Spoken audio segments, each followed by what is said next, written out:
నమస్తే welcome to లియా news. Jaganmohan Reddy Nellore పర్యటనకు వైసీపీ వ్యూహాత్మకంగా ప్లాన్ చేస్తోందా అంటే అవుననే సమాధానం వినిపిస్తోంది.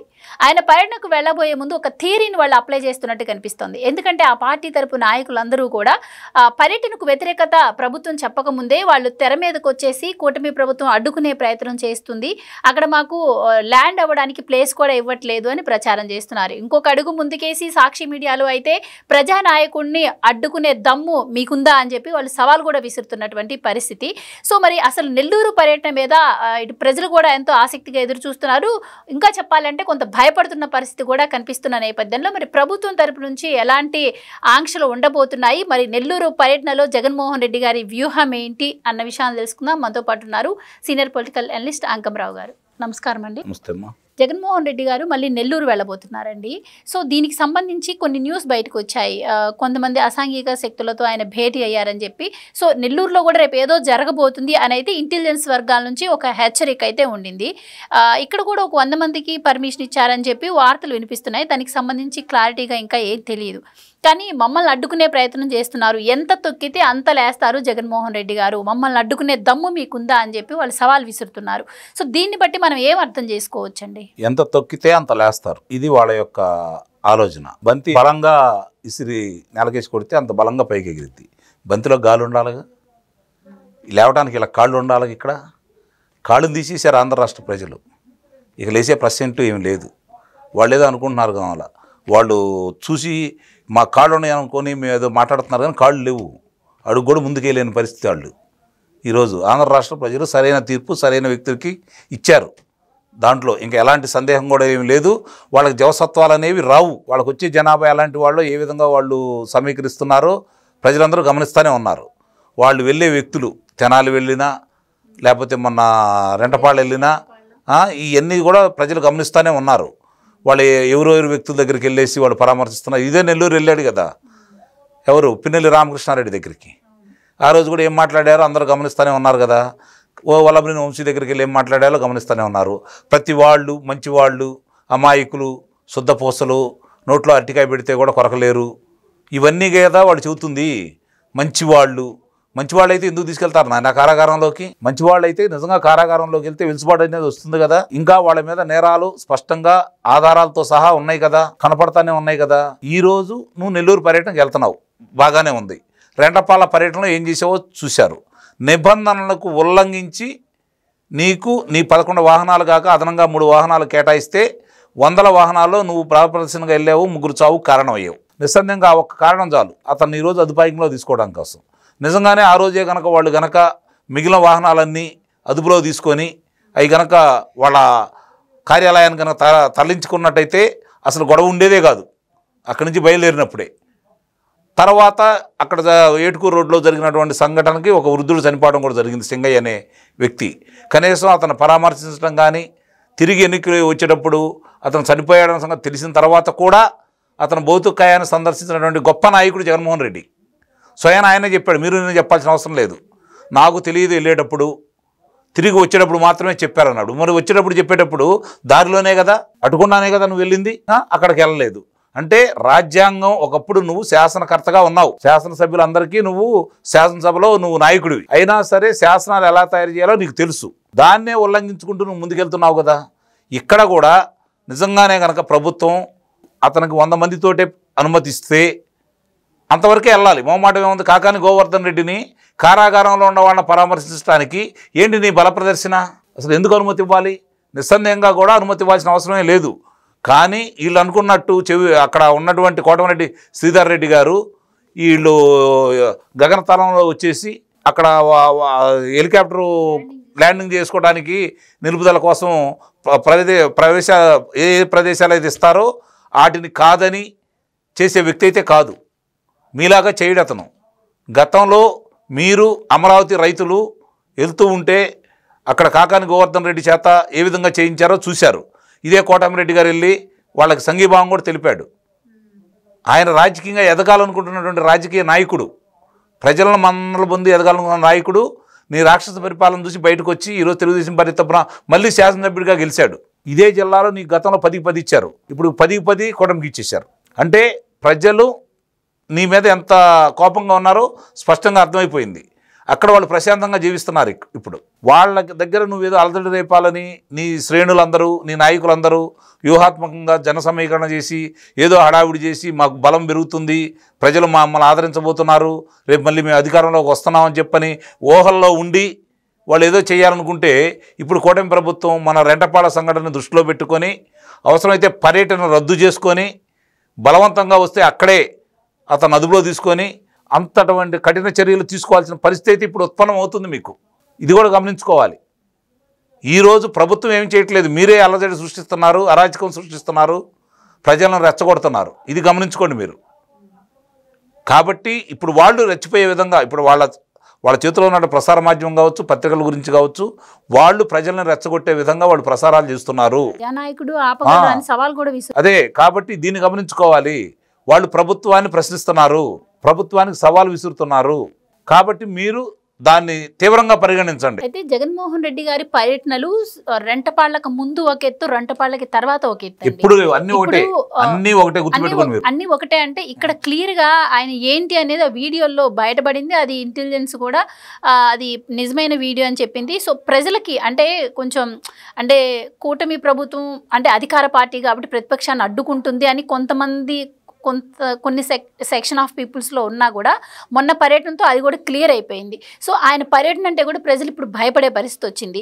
రేపు వెళ్ళబోయే నెల్లూరు పర్యటనలో కూడా మరి ఈ రోజు సింగయ్య మృతి కేసులో హైకోర్టులో పిటిషన్ వేశారు కాబట్టి ఆ తీర్పు మీద ప్రభుత్వం ఇచ్చే పర్మిషన్ ఏమన్నా ఆధారపడి ఉంటుందంటారా? ఒకవేళ జగన్మోహన్ రెడ్డి గారికి వ్యతిరేకంగా ఆ తీర్పు వస్తే ఆ పర్మిషన్కి నో చెప్పొచ్చు అంటారా?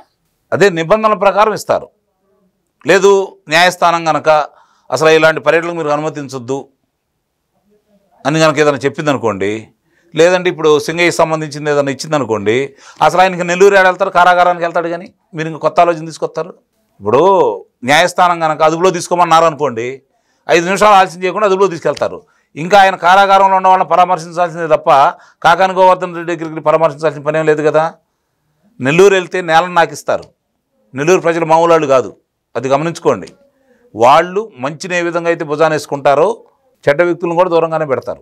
కాబట్టి ఇక్కడ గమనించుకోవాల్సిన అంశం ఏంటంటే జగన్మోహన్ రెడ్డి ఎక్కడికి వెళ్ళినా ఏదో ఒక విధ్వంసమే జరుగుతుందో తప్ప ప్రజలకు మేలు జరగట్లేదు. అది పరామర్శగా వెళ్ళినట్లేదు, యుద్ధానికి వెళ్తున్నట్టు ఉంది, రెచ్చగొడుతున్నాడు ప్రభుత్వాలని. సరే, ఇందాక నేను అన్నట్టు ఒక సెక్షన్ ఆఫ్ పీపుల్లో కూడా ఒక క్లారిటీ వచ్చింది. జగన్మోహన్ రెడ్డి గారి పర్యటన ఎందుకు చేస్తున్నారు అన్న విషయం అందరికీ తెలిసిపోయింది ఇప్పుడు. కాకపోతే ఒకటి మీ దానికి అడ్డుపడుతున్నాను. కూటమి ప్రభుత్వం గమనించుకోవాల్సింది ఏంటంటే జగన్మోహన్ రెడ్డికి వచ్చినటువంటి 39% ఓట్లలో 29% ఓట్లు ఇప్పటికే వెళ్ళిపోయినాయి.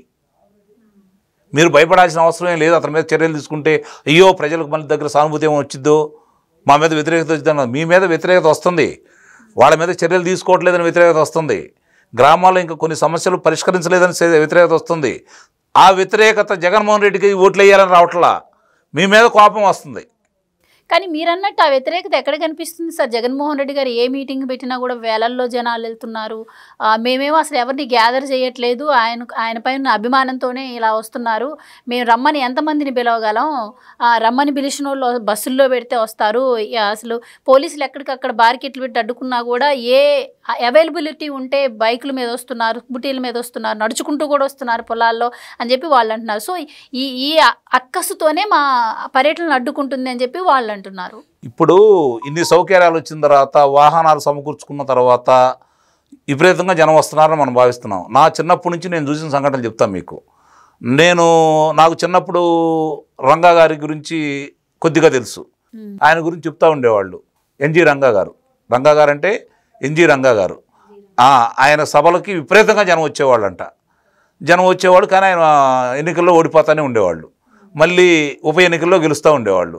ఏంటయ్యా అంటే అప్పుడు నాకు తెలిసిన విషయం ఏంటంటే, తర్వాత నేను చూసిన తర్వాత జనతా పార్టీ కావచ్చు, తర్వాత విషయాలు కావచ్చు, జన సమీకరణ ఎలా ఉంటాయని చెప్పి నేను చూసుకున్న తర్వాత, నందమూరి తారక రామారావు గారు వస్తుండే, తెలుగుదేశం పార్టీ వచ్చిన తర్వాత నందమూరి తారక రామారావు గారు వస్తున్నారు అనుకోండి, ఆయనకి స్వతహాగా ప్రజాదరణ ఉన్న వ్యక్తి, ఆయన గురించి మనం చెప్పుకోవాల్సిన పనే లేదు. విపరీతంగా జనం వచ్చేవాళ్ళు. గుంటూరులో పర్యటన జరుగుతూ ఉంటే నెల్లూరు కాడి నుంచి వచ్చేవాళ్ళు. గుంటూరు పర్యటనకు వస్తాను ఉందంటే అంటే ఇక్కడ జనాభాలు విపరీతంగా వచ్చేవాళ్ళు. మామూలుగా అది ఎప్పుడు నాయకులు సమీకరించేవాళ్ళు కాదు. రామారావు గారిని వీళ్ళ గురించి ఎందుకన్నా అంటే నాయకులు సమీకరించేవాళ్ళు కాదు, స్వచ్ఛందంగా తరలొచ్చేవాళ్ళు. కానీ ఇప్పుడు ఏంటంటే నాయకులు తరలిస్తున్నారు. నాయకులు తరలిస్తున్నారు. ఈరోజు ప్రజాదరణ ఉన్న వ్యక్తి ఎవరన్నా వచ్చారనుకోండి, ఆయన చూడటానికి ఒక పల్లెటూరు వస్తారు. గుర్తుపెట్టుకోండి మీరు. నిన్న రెంటపాళ్ళ అనేది ఒక గ్రామం, ఆ గ్రామానికి వచ్చారు. ఆ గ్రామంలో రోడ్లు అంత విశాలంగా ఉంటాయి.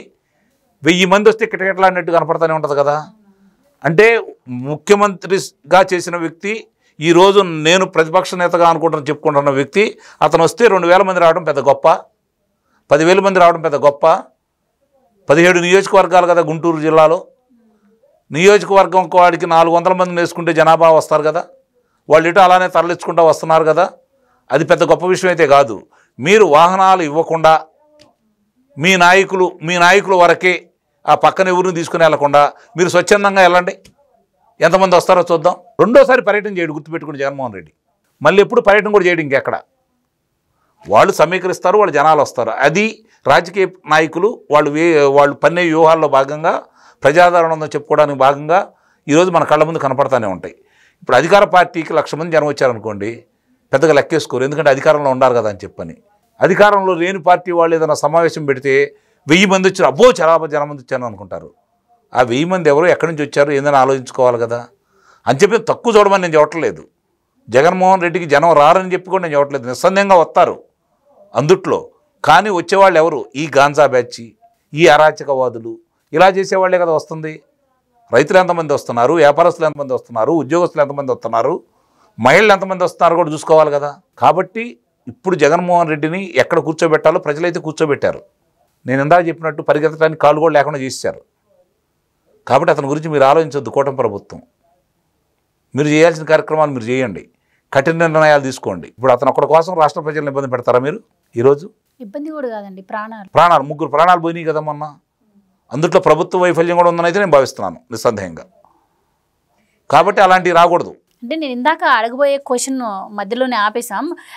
రెంటపాల పర్యటనకు ముందు జగన్మోహన్ రెడ్డి గారి పరామర్శలు, రెంటపాల పర్యటన తర్వాత ప్రజలకు అర్థమైందని చెప్పి నేను ఇందాక ఒక మాట అన్నాను. కానీ ఈసారి నెల్లూరు పర్యటన కూడా ప్రజలు కూడా ఎక్కడ కూడా ఆయన పర్యటనను ఉపేక్షించే పరిస్థితి అయితే మనకి కనిపించట్లేదు.